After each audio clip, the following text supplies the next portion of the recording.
We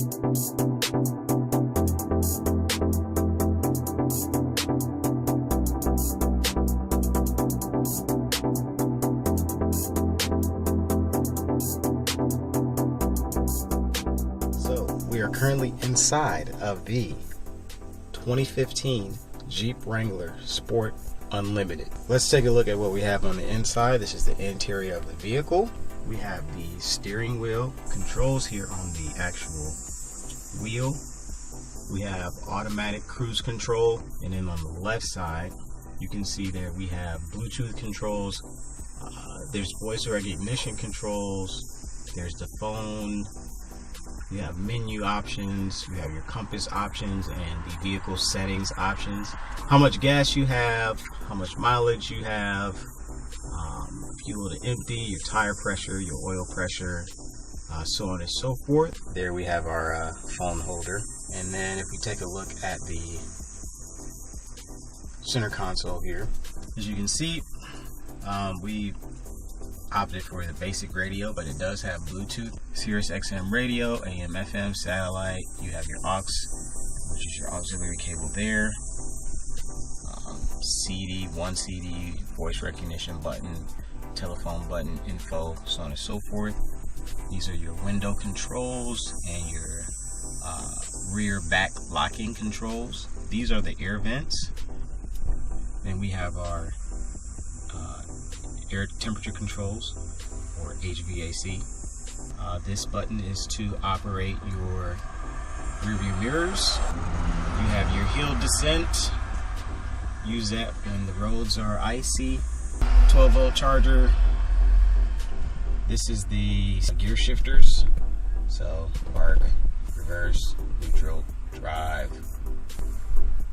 This handle here is to shift from two-wheel drive to four-wheel drive. So you have to do that while you are parked. If you do that while you're driving, you will jack something up on the inside. And then we have our vents here on the sides, both sides. This is a look at the rear view seats, or the rear seats rather.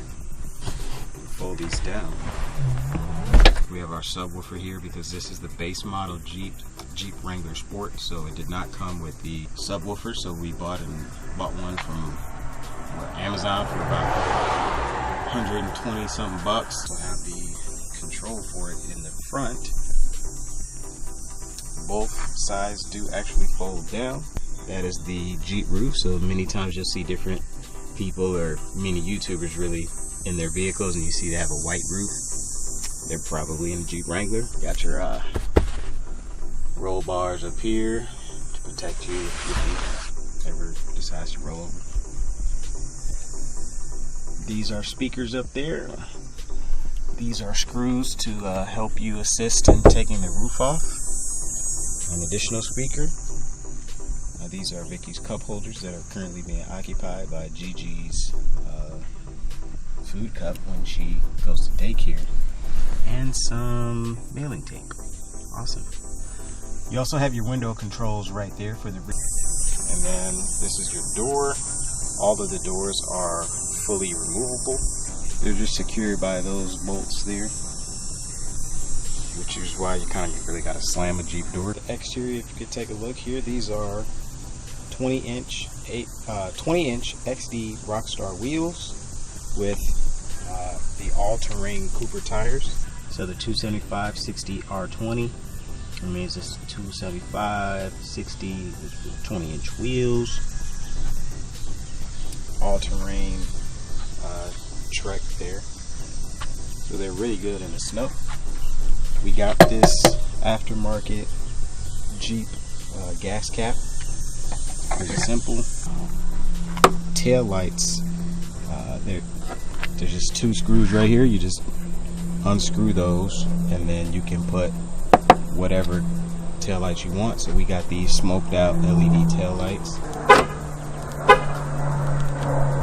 Vicky got a little Texas emblem that is currently decaying from the various weather conditions here in the Chicagoland area. The next line of business is to get new fenders. You can take those off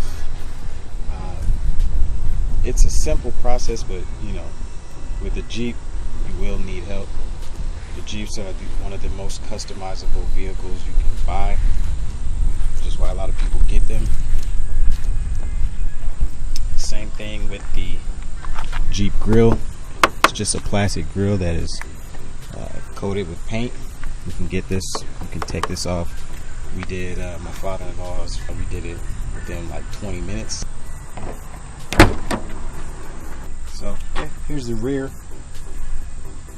Plenty of room. We've had many runs to IKEA and we fit multiple large items in the back.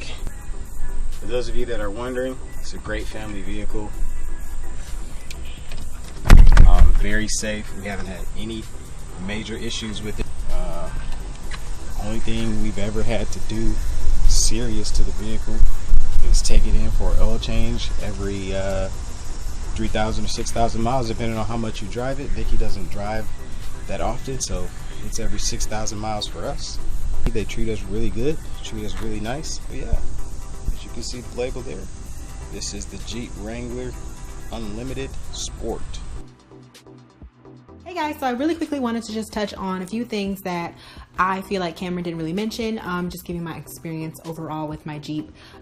First of all, I love my Jeep. Well, her name is Nikita. I named her Nikita after one of my favorite shows. I love it. I've always wanted a Jeep. It's my dream car, so I feel like this was a great investment for me. A lot of people ask me about pricing and how much it costs and if I think it was worth the money. I do think the Jeep is worth the money. However, it depends on your budget, what you want in a car, and it also depends on your credit worthiness and what kind of loan you get for your car and all of that. For the most part, Jeeps are around, at least the Jeep Wrangler Unlimited, which is the 4-door Jeep, they usually run around $30,000 to $40,000, depending on your area, depending on a lot of different factors. Like I said, it's not necessarily a luxury car, so you aren't having to pay those luxury prices for maintenance, for gas, upkeep and things of that nature. I feel like the price was well worth it just because I haven't had any issues with it. I haven't had to take it in for maintenance other than an oil change. And the gas is not that bad. I live in Illinois, so my gas is a little more expensive. We're getting closer to $3 per gallon right now. But because she takes regular unleaded, usually I only have to spend between $40 and $50 to fill her up. However, I don't drive as much as Cam does. Cam drives an hour to work, so he has a fuel efficient vehicle. I don't feel like I need a fuel efficient vehicle just because I don't drive as much as he does, and I only go like to the store and back for the most part. If I do drive anywhere far, it's to Chicago, but that's maybe like once or twice a month, so I don't necessarily do a ton of driving to where I feel like I needed a fuel efficient vehicle. For me, I feel like what I really wanted the Jeep for, other than just the looks and having that, you know, cool, rugged, off-road feel. Basically, when I moved here from Texas, I had a Hyundai. I had a Hyundai Accent. It was a very small, fuel-efficient car, and that was perfect for me back when I used to drive a lot and I was always on the go. But the weather is different here. I needed something that was all-terrain, so I needed a car that was a bit heavier, that could drive through snow, ice, inclement weather conditions. The Jeep is definitely perfect for that. You can drive a Jeep in any type of weather, in snow, sleet, ice, sand, dirt, mud, water. You can drive a Jeep pretty much through anything. Jeeps were made originally for military grade type maneuvering, so obviously it is able to withstand a lot of different weather conditions that most cars can't make it through. It's completely customizable, like he said, so you can take everything apart. I have not taken it completely apart yet, but the only thing about that is if it rains or if the weather gets cooler, you can't put the top back on unless you have like 2 or 3 people to help you. I love the fact that you can completely customize everything on the Jeep. You can change the fenders, you can change the grill, you can change the lights, you can add on lights. We got the base model so that we didn't have to pay for everything outright. We paid for the most basic model of the Jeep Wrangler Unlimited that we could get, and then we add on over time. So if I did ever want to upgrade the inside, I could. If I wanted to upgrade the lighting, I could. And then another reason why I really love my Jeep is the community. I love the community that we're in. I love how when I'm driving down the street and I see another Jeep, I can wave at them and they'll wave back at me. Like, I love that. Definitely love my Jeep family. And I definitely love seeing other Jeeps out and like how they've customized them and how they've made them their own. I really feel like it's like a really fun car. It's like buying a toy almost because you can do so much to it.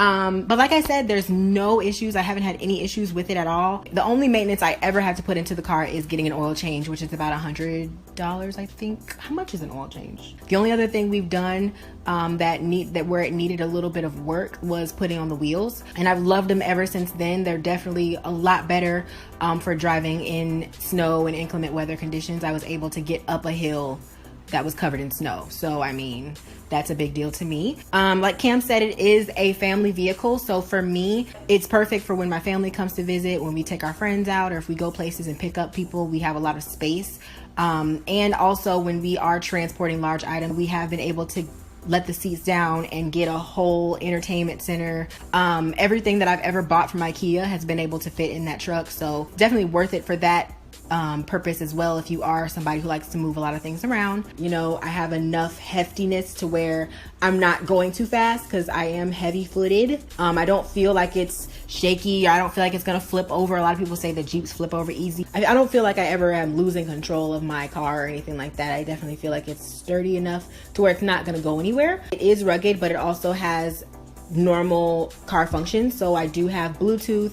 I do have the ability to talk hands-free on my phone. So if somebody calls me, I can answer the phone with my car and speak into my car, and I can hear them. If I'm listening to music on my phone, I can definitely change that and control it with my steering wheel. So I feel like even though I do have that ruggedness, it's definitely not completely manual. Everything is not manual in the car. You have all of your electronic functions as well. So, and if you do get an upgraded package when you do get your car, where you can get the navigation and everything like that, it's even more bougie. So depends on how bougie you are. We wanted to start off small and simple, so we got it the simplest we could. But I mean, if you wanted to add on later, you definitely could. And I'm overall very, very satisfied with it. Like I said, I've had it for 2 years and haven't had any problems out of it. I have no complaints at all. No complaints. I probably won't get another truck until I can afford a G-Wagon. And even when I can get a G-Wagon, I'm keeping my Jeep because that's my baby. I'm gonna pass her down to my children. Like she is with me forever. Okay, this was my dream car, so I'm super excited about it. If you guys have any questions, please let me know. Please leave your questions in the comments and I will try to answer them as best as possible. Everything that you saw in the car that we added on, so like the lights, the handlebars, the car mounts that I use, all that stuff, I will put all that in the description box so that you guys can check out those links. Also, if you guys wanted to know what hair this is the hair that was featured in the music video that I did for this car video. I didn't mean to do a whole music video. I meant to just do an intro, but I got carried away because I mean, I love my Jeep. If you need links to this hair, my makeup, everything is Fenty, of course, but I'll put a link to that as well. Other than that, I will see you guys in my next video.